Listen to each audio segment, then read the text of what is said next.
नमस्कार,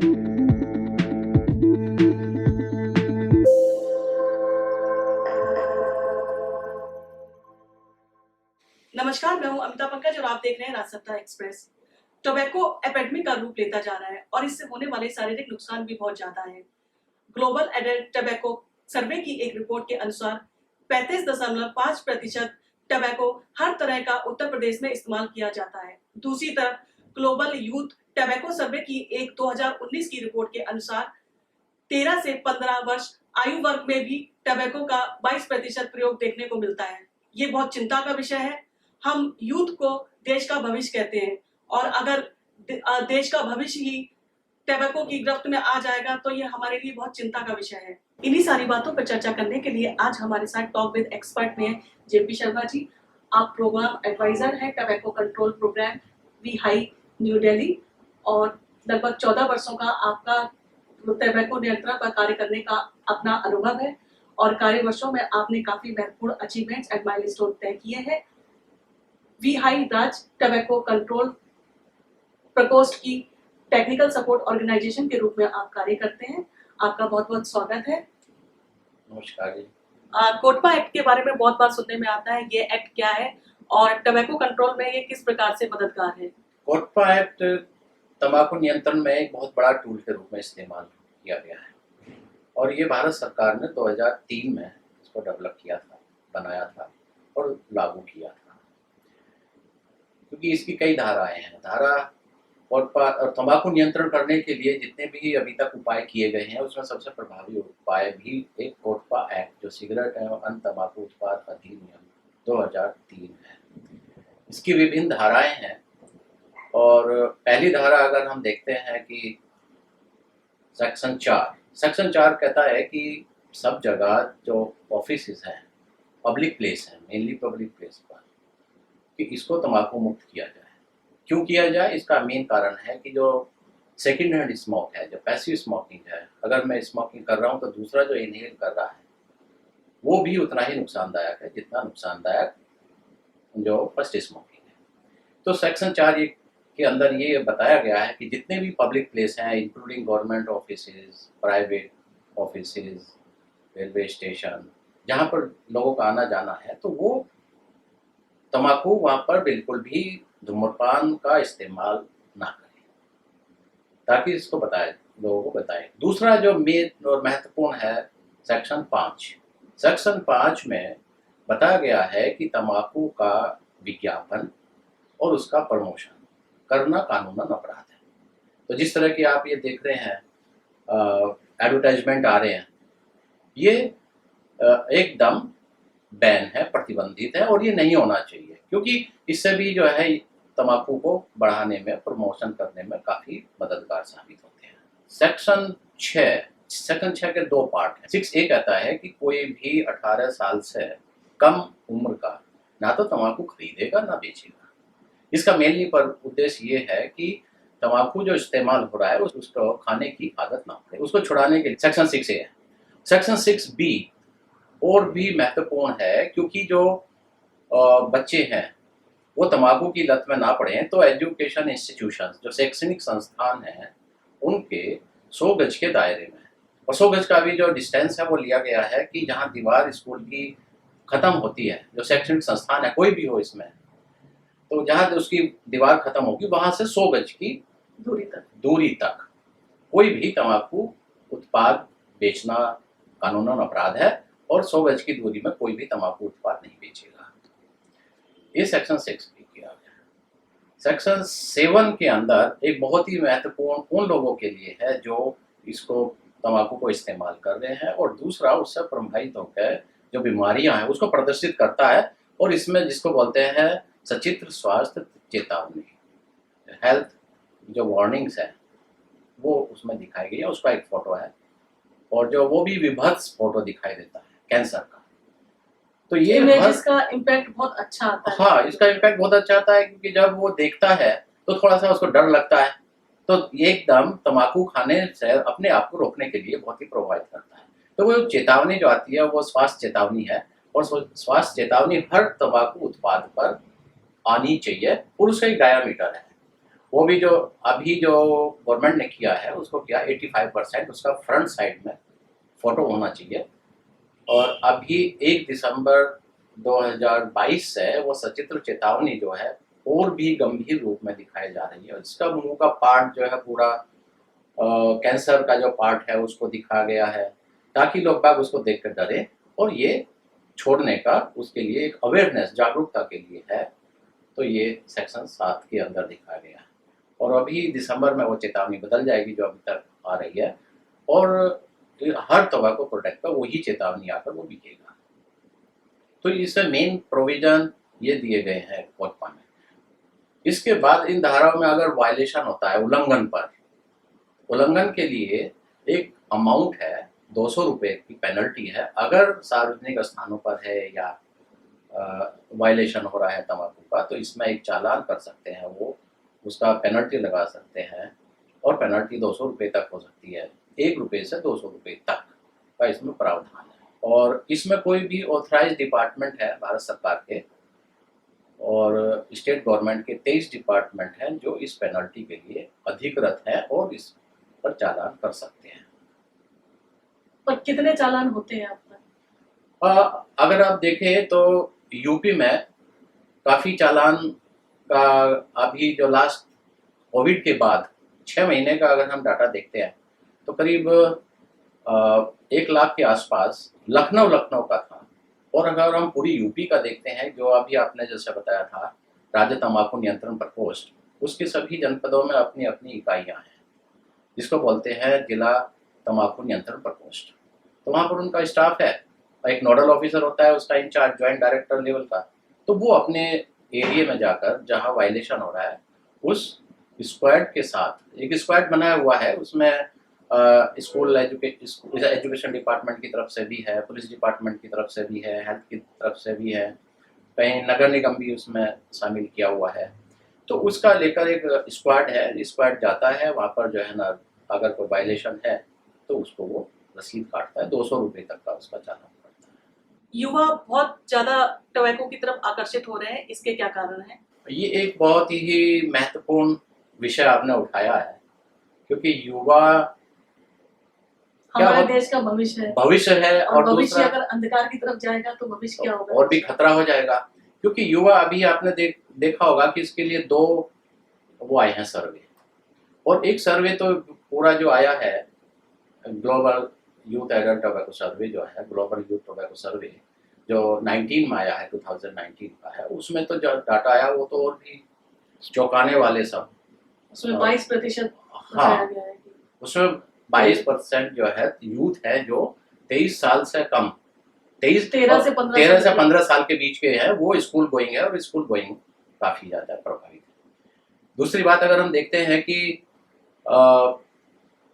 all over जो tobacco किया गया, जो गेट सर्वे है ग्लोबल एडल्ट टोबैको सर्वे 2016-17 का, उसमें सबसे ज़्यादा तंबाकू का इस्तेमाल है। यूपी खासतौर से जो है ना 35.5% जो है ना टोटल पॉपुलेशन का किसी भी प्रकार का तंबाकू खा रहा है। वो धूम्रपान भी हो सकता है, वो एसएलटी जिसको बोलते हैं स्मोकलेस टोबैको, सुपारी भी हो सकती है, वो हो सकता है। तो किसी भी तरह का तंबाकू का उत्पादन जो हो रहा है वो उसको यूज़ कर रहा है। अच्छा, आपने जो सवाल उठाया है कि अभी युवा जो इस तरफ आकर्षित हो रहे हैं, ये एक बहुत ही कहना चाहिए बहुत ही चुनौतीपूर्ण है और चिंताजनक भी है। और ये इसका 2-3 कारण है। पहली चीज़ तो ये है कि जो इनका पीयर प्रेशर ग्रुप होता है, क्योंकि जो उसके दोस्त हैं, अगर वहाँ पर इस तरह का कोई भी इस्तेमाल हो रहा है, सर्कल उनका किस फ्रेंड तरह का सर्किल के अंदर इस्तेमाल हो रहा है या पीयर प्रेशर है, तो वो तंबाकू की लत में आ जाता है और धीरे धीरे उसको पीते पीते एक टाइम ऐसा आता है जो पूरा एडिक्ट हो जाता है टोबैको का, चाहे वो स्मोकलेस टोबैको है जिसको सूती, जर्दा, खैनी ये टोबैको इस्तेमाल कर रहा है, या स्मोकिंग टोबैको। दूसरा एक सबसे बड़ा कारण ये है कि जो एडवर्टाइजमेंट में भी हो रहा है कि जितने भी आइकन्स हैं, जैसे फिल्म स्टार हैं, उसको आप देखेंगे तो पूरा का पूरा जो है उसको कॉपी करता है एडल्ट, बिल्कुल कॉपी करता है। तो अगर वो उस तरह इस्तेमाल कर रहा है और एक पब्लिक फिगर में आता है तो वो उसको भी एक फॉलो करते हैं। थर्ड पॉइंट जो यूथ का है खास तौर से, वो ये कि उसकी पर्सनालिटी डेवलपमेंट है। आपने देखा होगा कि बहुत युवा जो है कहीं भी स्कूलों के आसपास है या दूसरी जगह है या एक स्टाइलिश सिगरेट के रूप में लेते हैं, तो वो प्रमोशन के रूप में उनकी एक एडिक्ट होता है। शुरू शुरू में वो शौक किया करते हैं, उसके बाद वो इसकी गिरफ्त में आ जाते हैं और उसका एडिक्शन हो जाता है, फिर वो पूरा यूज़ करने लगते हैं। और एक सबसे बड़ा मैं आपको बताऊं कि गवर्नमेंट ऑफ इंडिया ने एक कोटपा जो एक्ट अभी आपने जिक्र किया है, उसमें एक संशोधन के लिए प्रस्तावित किया हुआ है, और अभी 1 साल पहले इसका पब्लिक नोटिफिकेशन भी हो चुका है। पब्लिक के सुझाव भी मांगे गए थे कि इसमें क्या है। तो युवाओं को बचाने के लिए तंबाकू से, उसमें ये भी एक प्रोविज़न है कि 18 साल से, जो अभी एग्जिस्ट कर रहा है एक्ट में, उसको 18 साल से 21 साल करने का प्रपोजल उसमें दिया हुआ है कि अमेंडमेंट करने की ज़रूरत है, ताकि 21 साल हो जाए, 18 से 21 साल हो। इसका भी अगर आप फ़ायदा देखते हैं कि जो 3 साल का गैप आ रहा है, इसमें कम से कम कुछ युवाओं के लिए तंबाकू खाने का जो यूजर्स हैं, यूजर्स की संख्या जो है वो घटेगी, ऐसा एक अनुमान किया जाता है कि इसकी एज अगर बढ़ जाती है तो वहाँ पर तो वो ज़्यादा अच्छा होगा। तो इसलिए ये किया जा रहा है, और कई जगह कई तरह से तंबाकू को, युवाओं को रोकने के लिए कि इसकी गिरफ्त में ना आए, तो एक कैंपेन भी चला है। और अभी आपने जो BHI का नाम लिया है, तो हम आपको एक बताने में हमें खुशी है कि युवाओं की तरफ से जो युवा संगठन है, खासतौर से जो प्रदेश के विवेकानंद अवार्डी हैं, एक यहाँ पर youth awardee federation of India है, उसका यूपी चैप्टर की तरफ से जो यूथ इसमें काम कर रहे हैं, या NYK के साथ जो यूथ काम कर रहे हैं, उनकी तरफ से रिप्रेजेंटेशन भी गया है कि भाई देखिए, ये तंबाकू युवाओं के लिए बहुत खतरनाक है और ये बचाना बहुत ज़रूरी है। और इसको लेकर जो है अभी करीब 250 के आसपास एक रिप्रेजेंटेशन जो है भारत सरकार को, और वो भी प्रधानमंत्री को डायरेक्ट लिखे गए हैं कि इसकी उम्र बढ़ाई जाए। और इसमें जो संशोधन है, जो कोटपा एक्ट है, उसमें एक स्ट्रॉन्ग तरह से इसको लिया जाए और उसका इम्प्लीमेंटेशन किया जाए, ताकि युवाएं तंबाकू गिरफ्त से बचें। तो यही कारण है, और इसमें जो कुछ जो कार्रवाई कर रहे हैं भारत सरकार के साथ मिलकर, और जो संस्थागत इसमें काम कर रहे हैं उसमें, और काफ़ी इसमें बहुत बड़ा योगदान भी है। कैंसर इंस्टीट्यूट के जो डॉक्टर्स हैं, उन्होंने भी लिखा है सरकार को, क्योंकि आप देखेंगे कि यूपी में दिन प्रतिदिन जो है कैंसर, मुंह का कैंसर खास तौर से होता है, और अभी एक अनुमान के हिसाब से 23% ओरल कैंसर बढ़ रहा है, और वो बढ़ भी रहा है चारों तरफ। और मैक्सिमम ओरल कैंसर क्यूरेबल नहीं होते हैं। क्यूरेबल नहीं है, और क्यूरेबल अगर हो भी गया तो उसका एक बहुत बड़ा अपने चेहरे पर उसका जितना निशान छोड़ता है वो है। और कोई भी कैंसर है, देखिए, कोई भी कैंसर अगर आता है तो वो घर की स्थिति, आर्थिक स्थिति को इतना बुरी तरह से बिगाड़ देता है, जिससे बच पाना, उभर पाना परिवार के लिए भी बहुत मुश्किल है। और तम्बाकू सबसे बड़ा योगदान इसके अंदर तम्बाकू का। इसलिए जो है यही अपील भी भारत सरकार को की गई है कि आप तम्बाकू के जो भी प्रावधान है, जो भी एक्ट है, नियमावली है, उसको मजबूती से इम्प्लीमेंट किया जाना चाहिए, और जो भी संशोधन हो उसको संशोधन करने के बाद उसको इम्प्लीमेंट करें। सेकेंड हैंड स्मोक का अभी आपने जिक्र किया है, सेकेंड हैंड स्मोक क्या है और इसके शरीर पर क्या दुष्परिणाम पड़ते हैं? ये एक आपका बहुत ही कहना चाहिए कि जो वर्तमान परिप्रेक्ष्य में देखें तो बहुत बड़ा इशू है आज की तारीख में, और बहुत महत्वपूर्ण सवाल आपने उठाया है आज इस चर्चा के माध्यम से। क्योंकि सेकेंड हैंड स्मोक ये है कि अगर मैं यहाँ पर पी रहा हूँ, है ना, तो वो जो धुआं है, वो धुआं भी उतना ही नुकसानदायक है जितना धुआं मैं अपने अंदर ले रहा हूँ। और जो आप इनहेल करेंगे, या एक पब्लिक गैदरिंग में जो भी कोई इस्तेमाल कर रहा है और सिगरेट बच्चों का, पे इसका बहुत ही और बच्चों का है इम्पैक्ट पड़ता अभी। है। हाँ, बिल्कुल जी। अभी जो आया था, यही जो डाटा की मैं बात कर रहा था, इसमें एक अनुमानित है, सर्वे में जो अनुमानित आया कि 60% जो है परिवार के अंदर जो छोटे बच्चे हैं, गृहिणियां हैं, और वर्किंग कंडीशन में जो काम कर रहे हैं लोग, वो काफ़ी जगह प्रभावित हुए हैं। और ये जो सेकेंड हैंड स्मोक इसलिए है कि जो पीने वाला है वो तो पी रहा है, उसको तो नुकसान होगा ही, लेकिन जो दूसरा है उसको भी धुएं से उतना ही नुकसान हो रहा है जितना नुकसान वो पीने वाले को है। तो इसलिए पब्लिक प्लेस पर जो बैन की बात कर रहे हैं तम्बाकू को, स्मोकिंग करने के लिए, वो इसलिए बैन किया गया है ताकि सेकेंड हैंड स्मोक को बचाया जा सके। तो आपने यहाँ ये भी देखा होगा कि जो एक्ट के अंदर एक बहुत महत्वपूर्ण है जो मैं आपको जानकारी देना चाहता हूँ कि एक्ट के अंदर प्रावधान है कि जहाँ पर 30 रूम का कोई होटल है या 30 सीटिंग का कोई रेस्टोरेंट है, वहाँ पर उन्होंने इसको डीएसए को पूरी तरह से इम्प्लीमेंट करने की बात कही गई है। लेकिन एक स्टडी की गई volunteer health association of India के माध्यम से भी, और 20 सिटीज़ में किया गया था ये। तो ये पाया गया कि कहीं भी जो जिसको बोलते हैं डीएससी, डेजिग्नेटेड स्मोकिंग एरिया, ठीक है भाई आपको पीना है आप पीजिए, मना नहीं कर रहे, लेकिन मेरा अधिकार ये है कि मैं स्वच्छ हवा में सांस लूँ, मैं धुएं में सांस ना लूँ।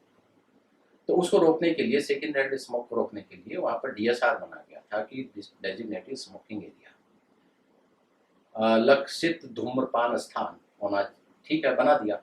लेकिन सबसे बड़ी इसका कमी ये है कि प्रावधान के अनुसार जो बनाए गए हैं वो पूरी तरह से नियमानुसार नहीं है। जिसका धुआं लिविंग एरिया में आता है, वो कुछ कई जगह देखा गया है कि जो एयरपोर्ट है वहाँ भी यही प्रॉब्लम है, क्योंकि लिविंग एरिया में नहीं आना चाहिए। अगर आप डीएसआर बना भी रहे हैं तो लिविंग एरिया में अगर धुआं आ रहा है और वो आदमी इनहेल कर रहा है तो वही बीमारी होएगी उसको भी, जो नहीं होनी चाहिए। जो उसका अधिकार है वो उसका भी हनन है खासतौर पर। तो इसलिए ये सबसे ज़्यादा ज़रूरी है। अब सरकार से ये भी मांग की गई है कि आप इसको हटाइए, क्योंकि इम्प्लीमेंटेशन नहीं है कहीं भी एक्ट के अनुसार। तो हटाएंगे तो उसके साथ जो है ना फिर ये जो सेकेंड हैंड स्मोक है इसको रोका जा सकता है। और बहुत ज़रूरी है आज के परिप्रेक्ष्य में कि जो भी बीमारियां हैं उसको रोका जाए। और ख़ासतौर से जैसे अभी हम लोग आपने अपने शुरुआती उद्बोधन में भी और उसमें भी बोला है कि कैंसर से काफ़ी ये जो तंबाकू से रिलेटेड बहुत बीमारियाँ और वो भयंकर बीमारियाँ, जैसे मेनली देखा जाए तो कैंसर सबसे बड़ा है, दूसरा फेफड़ों की जो श्वसन रोग हैं वो सबसे बड़े हैं, अस्थमा एक सबसे बड़ा कारण हो रहा है, इसके बाद कार्डियोवास्कुलर डिजीज जो हृदय संबंधित रोग हैं वो तंबाकू के कारण काफ़ी है। वो अब तो युवाओं में बहुत ज्यादा हो रहे हैं, बहुत ज़्यादा है। जब तो बहुत नई ज्यादा। कहना चाहिए कि जब कम उम्र के जो बच्चे हैं उनमें भी हार्ट अटैक का खतरा बढ़ रहा है। उसमें कारण तंबाकू एक कारण है, हो सकता है, लेकिन उसमें दूसरा ये भी है कि जो आजकल बदलती खान-पान है या उसका लाइफ़स्टाइल है वो भी काफ़ी योगदान दे रहा है। लेकिन तंबाकू या तंबाकू से होने वाले कारणों से आप जानते हैं कि प्रतिदिन 2200 से 2300-2400 आदमी प्रतिदिन तंबाकू या तंबाकू के कारण होने वाली बीमारियों से मर रहे हैं। तो एक बहुत बड़ा इसका चैलेंज है। उसका आर्थिक नुकसान भी बहुत है। उसकी जो क्योर कर रहे हैं उसकी बीमारियों को, उसमें एक बहुत बड़ा आर्थिक बोझ भी भारत सरकार पर, इस राज्य सरकार पर आता है। एक मैं आपको एग्जांपल बताऊं कि जो डाटा आया है गवर्नमेंट ऑफ इंडिया का, उसमें 1,04,500 जो करोड़ रुपया भारत सरकार का खर्च हुआ है कुछ उस मेन बीमारियों को टैकल करने के लिए जो तंबाकू से रिलेटेड है। और इसमें यूपी का अगर हम डाटा देखते हैं जो 2011 का आया है वो है 7,335 करोड़ रुपए। तो आप समझ सकते हैं कि कितना बड़ा बहुत बड़ा amount यूपी का कितना बड़ा कंट्रीब्यूशन एक इसी तरफ जा रहा है। और जो क्यूरेबल है ये खाली यूपी का है, ये यूपी ऑल का है। ओवर इंडिया का तो इससे भी बड़ा ऑल ओवर इंडिया का जो देखें तो वो 1,04,500 है करोड़ रुपया। तो ये सारी चीजें अगर हम देखते हैं तो यूपी का अपना बहुत बड़ा भाग है। तो इसलिए जो है ये सबसे ज्यादा जरूरी किया गया है कि इसको तंबाकू को गिरफ्त से युवाओं को खास तौर से बचाया जाए। और आपको जैसे जानकारी है ही कि भारत जो है ना वो उत्पादक और यूजर्स में दोनों है। और दूसरा सेकंड नंबर पे कहा जाता है कि भारत दूसरे नंबर पर भारत प्रोड्यूसर है टबैको का जी। तो वो प्रोड्यूसर है तो डेफिनेटली इसका इतना खतरा, स्वास्थ्य को लेकर इतना खतरा होगा जिसको आने वाले समय में ये एक एपिडेमिक में बदल सकता है। और आप ये देखिए कि कोविड में इतनी मौतें नहीं हुई जितना अभी देखें, और इसका कितना बड़ा इम्पैक्ट जो है ना भारत कोविड को लेकर लोगों को कितना डराया गया, जबकि टोबैको और इसके लिए कुछ इस तरह के इनिशिएटिव्स और इस तरह के प्रोग्राम्स या इस तरह की अवेयरनेस अभी भी नहीं है। और इससे जो ये असामयिक मौतें हो रही हैं वो बचाई जा सकती हैं, इसमें कोई वो नहीं है, क्योंकि ये सब क्यूरेबल डेथ वो हैं, बीमारियाँ क्योर हो सकती है अगर समय पे हो जाए और खासतौर से तंबाकू का प्रयोग करना बंद हो जाए। क्या टोबैको का सेवन छोड़ना संभव है, और सरकार द्वारा टबैको छुड़वाने के लिए क्या इनिशिएटिव्स लिए जा रहे हैं? संभव तो हर चीज है, एवरीथिंग इज पॉसिबल। आप जानती है, कोई ऐसा नहीं है। अगर आदमी मन से में ठान ले कि मुझे ये काम नहीं करना है, तो ये पहली चीज है इसमें दृढ़ इच्छा शक्ति। जो आदमी इस्तेमाल कर रहा है टोबैको को, उसके अंदर छोड़ने की दृढ़ इच्छा शक्ति होना जरूरी है कि मुझे छोड़ना ही छोड़ना है। बहुत लोग क्या करते हैं कि कुछ दिन छोड़ दिया, उसके बाद थोड़ा सा फिर फ्रेंड सर्किल में गए या पीयर ग्रुप में गए, तो फिर एक दो सिगरेट पिया, तो वो ज़्यादा नुकसानदायक हो जाएगा, फिर शुरुआत आ जाएगी। तो पहली चीज़ तो ये दृढ़ इच्छा शक्ति है। दूसरी बात, आदमी को सरकार द्वारा भी इनिशिएटिव लिए गए हैं कि जहाँ पर हर, जैसे अभी आपने जिक्र भी किया है कि जो राज्य तंबाकू नियंत्रण प्रकोष्ठ है, उसकी जनपद इकाइयाँ जो हैं, वहाँ पर हर जगह काउंसलर की व्यवस्था की गई है। जो खासतौर से जो कोई छोड़ना चाहता है, तो वहाँ पर एक काउंसलर है, उसकी काउंसलिंग। काउंसलर के साथ मनोवैज्ञानिकों की भी जरूरत पड़ सकती है। वो भी जरूरत है, तो साइकोलॉजिस्ट भी रखे हुए हैं। एक्चुअली जो उत्तर प्रदेश भारत सरकार का जो मानसिक रोग स्वास्थ्य चल रहा है, मानसिक स्वास्थ्य कार्यक्रम के अंदर, वहाँ भी कुछ स्टाफ रखा हुआ है, इसमें साइकोलॉजिस्ट के रूप में ही है बहुत। तो ये जो मनोवैज्ञानिक प्रभाव और उसके हाव भाव को, उसकी आदतों को समझने के बाद जो काउंसलर है वो उसकी काउंसलिंग करता है, और इसके सकल कहना चाहिए सुखद परिणाम भी हासिल हुए हैं। मैंने लखनऊ में देखा है कि बलरामपुर हॉस्पिटल में, काफ़ी बड़ा हॉस्पिटल है, वहाँ पर एक काउंसलर है, और वो उसने लास्ट ईयर करीब 1,500 लोगों को तंबाकू को छुड़वाया। तो जो युवा भी थे और वैसा भी, सरकार ने उसको प्रमोट भी किया और उसको प्रशस्ति पत्र भी दिया उन लोगों को एक प्लेटफॉर्म पर बुलाकर, क्योंकि एक अच्छा उनका इनिशिएटिव था। तो एक जिसको कहते हैं कि अनुकरणीय उदाहरण पेश किया कि भाई हम खाते थे, और कहना चाहिए कि एकदम बहुत ही ज़्यादा तंबाकू के यूजर्स थे, तो उन्होंने छोड़ा काउंसलिंग के साथ। कुछ निकोटीन के निकोटैक्स वगैरह टैबलेट या च्युइंग टोबैको च्युइंगम के रूप में भी दी गई हैं, ताकि अगर आती है तो वो पिया जाए। और सबसे बड़ी बात एक जो है हेल्पलाइन, क्विटिंग हेल्पलाइन भी भारत सरकार की है।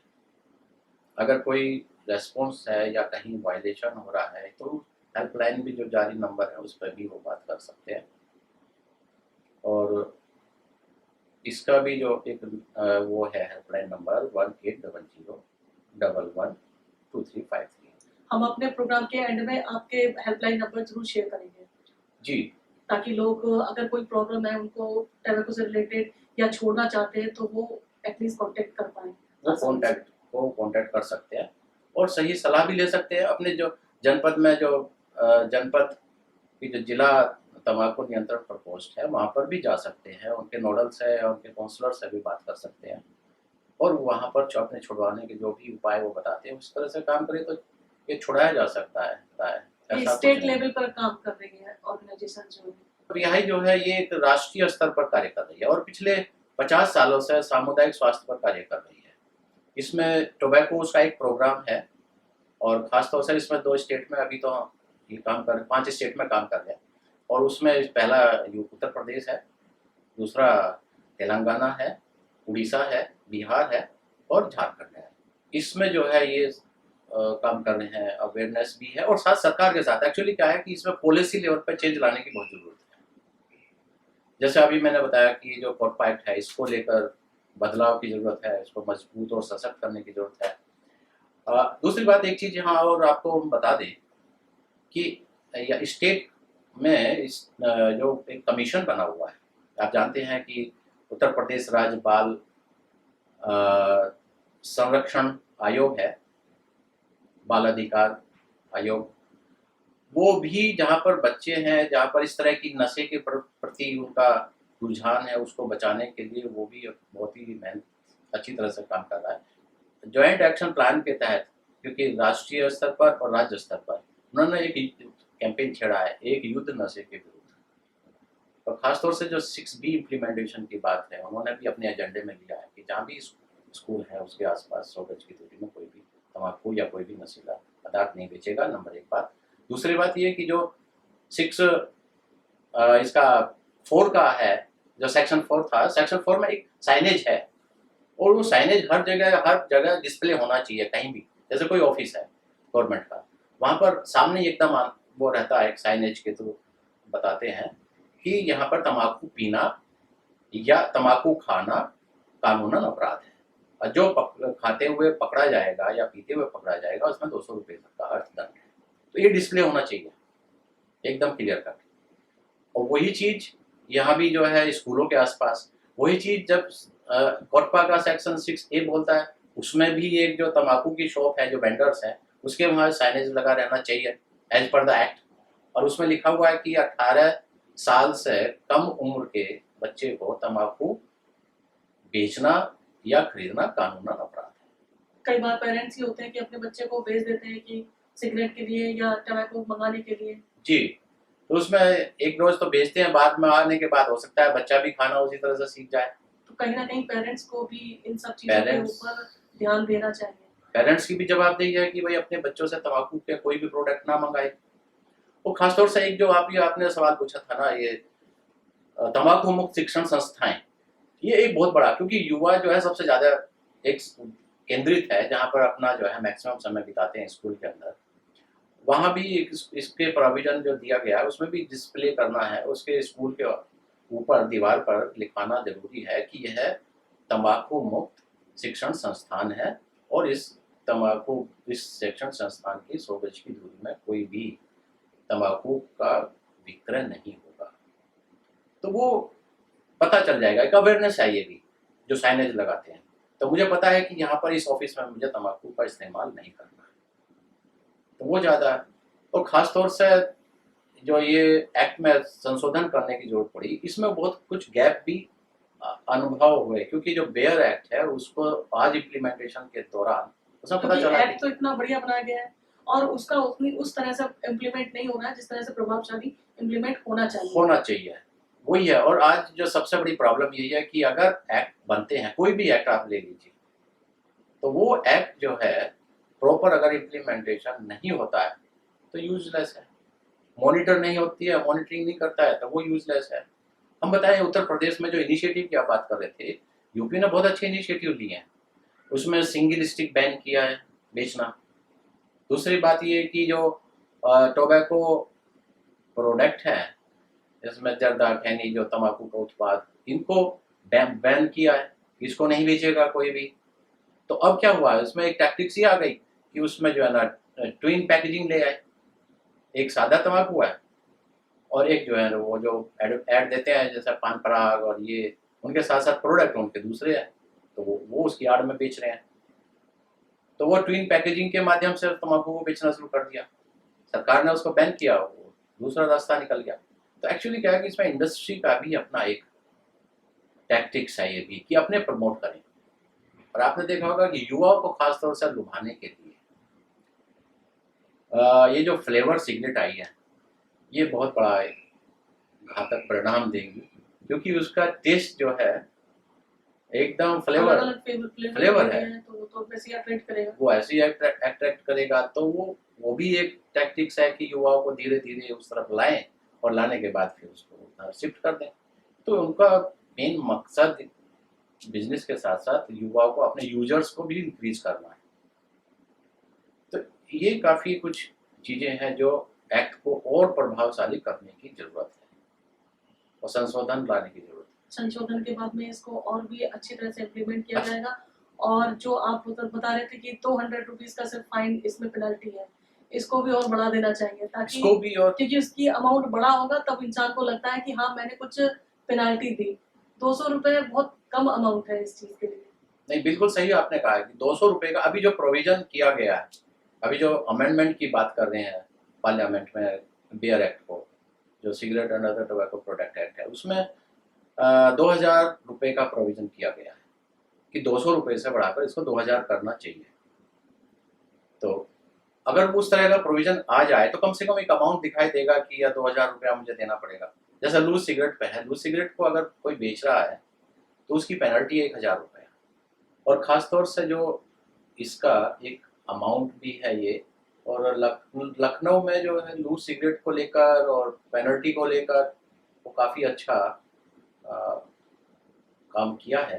और कहना चाहिए कि अभी राज्य तंबाकू नियंत्रण के साथ जो मिलकर काम कर रहे हैं, और उसमें जो इसके राज्य स्तरीय जो जनपद स्तरीय ऑफिस हैं, जनपद तंबाकू नियंत्रण प्रकोष्ठ, ये काफ़ी अच्छा अपने जो बने हुए हैं एनफोर्समेंट स्क्वाड हैं, उन स्क्वाड के साथ जाकर, और इसमें एक्चुअली देखा जाए तो पुलिस का रोल बहुत महत्वपूर्ण है, क्योंकि स्क्वाड में एक पुलिस का आदमी रहना जरूरी है, ताकि वो जो पेनल्टी में कोई शोर शराबा भी ना हो, कुछ झगड़ा भी ना हो, तो उसको भी ठीक ठाक लाइन ऑर्डर भी बना रहे। तो वो जाकर जो है एनफोर्स स्क्वाड वहाँ पर पेनल्टी वसूल करता है, और जो वायलेशन हो रहा है एक्ट का उसको उसके अकॉर्डिंग वो चालानी और ये पूरा सिस्टम का अडॉप्ट करके उसको इम्प्लीमेंट करते हैं। तो क्या इससे सरकार को बहुत ज्यादा रेवेन्यू का फायदा होता है कि इसे बैन क्यों नहीं किया जा रहा है? नहीं, ये एक भ्रांति लगती है मेरा अनुभव के आधार पर, तो क्योंकि मैंने इस पे काम किया है तो थोड़ा अनुभव मिला कि सरकार के साथ जो बीच में एक डिपार्टमेंट के साथ मेरा अच्छा एक रीजनिंग था, तो उसमें मुझे जानकारी मिली कि जितना रेवेन्यू हम लोग मानते हैं उतना रेवेन्यू इससे मिलता नहीं है। और एक वहाँ पर अधिकारी से भी बात करने से जानकारी मिली कि जितना रेवेन्यू जो आता है वो इतना नहीं कभी भी प्राप्त हुआ टोबैको का, जितना अल्कोहल से मिलता है। तो ये एक भ्रम है कि रेवेन्यू बहुत ज़्यादा है, लेकिन मैं ये जरूर कहूँगा कि रेवेन्यू जितना है उससे बीमारियाँ उसकी ज़्यादा वो हो जाती हैं, जिससे भारत को मतलब सरकार आर्थिक को जितना नुकसान, रेवेन्यू नहीं मिल रहा है उससे ज्यादा उससे ज़्यादा उसके बीमारियों के देखभाल में ज़्यादा खर्चा हो जाता है। ये कंफर्म डाटा है, और ये गवर्नमेंट ऑफ इंडिया ने ही जो दिया था, जो अभी जो इस पर चर्चा भी हुई है। तो उसकी जो देखभाल करने पर जो ज़्यादा खर्चा आ रहा है उन बीमारियों पर, वो एक बहुत बड़ा हिस्सा उसके देखभाल पे आ रहा है, इतना मिलता नहीं है। ये एक भ्रम है हम लोगों का कि इससे ज़्यादा रेवेन्यू मिल रहा है। अभी मेरे हिसाब से तो उतना रेवेन्यू नहीं है जितना नुकसान हो रहा है, और सरकार को इस पर बैन लगाने की तो ज़रूरत होनी है, और इसको लगाना चाहिए, और इसको जो है जितने भी सख्त कायदे कानून हैं इसको इम्प्लीमेंट करने के लिए वो भी आना चाहिए। आप आए और आपने हमारे व्यूअर्स को इतनी महत्वपूर्ण जानकारी दी, उसका धन्यवाद। ये आपकी जो जानकारी है और आपने जो हेल्पलाइन नंबर के बारे में बताया वो हम अपने व्यूअर्स के साथ में शेयर करेंगे, उससे उनको काफी फायदा भी होगा। धन्यवाद जी। और चलते चलते एक चीज़ एक और जो है ना इसमें बताए हैं आपका कि जो क्विटिंग लाइन है इनकी, ये हर टोबैको प्रोडक्ट पे भी लिख के आ रही है कि जो भारत सरकार का इनिशिएटिव हुआ है, जो भी प्रोडक्ट है टोबैको प्रोडक्ट, ये कानूनन उन्होंने इम्प्लीमेंट किया है कि इस पर हेल्पलाइन नंबर होना चाहिए जो 1800112356 है। अगर कोई भी आदमी अपना छोड़ना चाहता है या कोई भी शिकायत करना चाहता है तो उस पर वो अपना कॉल कर सकता है। ये 24/7 काम करती है, और वहाँ से उसको रेस्पॉन्स मिलेगा। चलिए बहुत बहुत शुक्रिया धन्यवाद, बहुत आपका। बहुत आपने एक मौका दिया इस पर बात करने का, और महत्वपूर्ण हम कोशिश करेंगे कि हम आपको आने वाले कई एपिसोड्स में आपको लें, क्योंकि ये बहुत इम्पोर्टेंट सब्जेक्ट है और यूथ को अवेयर करना बहुत जरूरी है। जी, बहुत बहुत धन्यवाद आपका। नमस्कार। जैसा कि अभी शर्मा जी ने आपको जानकारी दी, कहते हैं टैबेको न सिर्फ शरीर के लिए हानिकारक है, ये एनवायरनमेंट को भी दूषित करता है, और जिस जमीन पर टैबेको की खेती की जाती है वो उस जमीन को भी दूषित करता है। जब ये इतना हानिकारक है तो इस पर और भी कड़े कहते पहल होनी चाहिए, और इसे रोकने के उपाय सरकार द्वारा भी किए जाने चाहिए। धन्यवाद। राजसत्ता टीवी पर आपको मिलती है देश दुनिया से जुड़ी एक से बढ़कर एक खबरें। आप भी जुड़िए, हमारे चैनल को सब्सक्राइब करिए और बेल आइकॉन दबाना मत भूलिएगा।